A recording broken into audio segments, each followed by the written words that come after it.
আজকে আপনার মুখের বাণীর ওপর বিশেষ নজর দিতে হবে। ধন সংগ্রহের ইচ্ছা আপনার মধ্যে প্রবল দেখা দিতে পারে। আর্থিক লেনদেনে বিশেষ সতর্কতা রাখা উচিত। ধননাশের যোগও রয়েছে। আজকে কাউকে ধার দেওয়া উচিত না।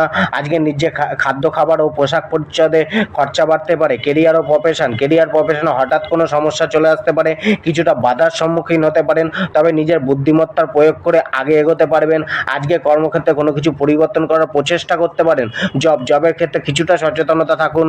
কিছুটা অস্থিরতা জবে কাজ করতে পারে। আপনার তার্কিকপূর্ণ ব্যবহার জবে হানি করতে পারে। নিজের বাক্যের ওপর কন্ট্রোল রাখুন। ব্যবসায় বৃদ্ধি করার জন্য কিছু সঞ্চিত অর্থকে লাগাতে পারেন, তবে কিছুটা সতর্ক হয়েই ব্যবসায় অর্থকে লাগান। ব্যবসায় পরিশ্রম অনেকটাই বাড়াতে হবে, তবেই উচিত লাভ মিলবে। পার্টনারশিপ ব্যবসায় সহযোগিতার মনোভাব দেখা যেতে পারে। জীবনসাথী ও পরিবার ও আত্মীয় কুটুম্বদের সাথে কিছুটা মনোমালিন্য দেখা যেতে পারে। পৈতৃক সম্পত্তির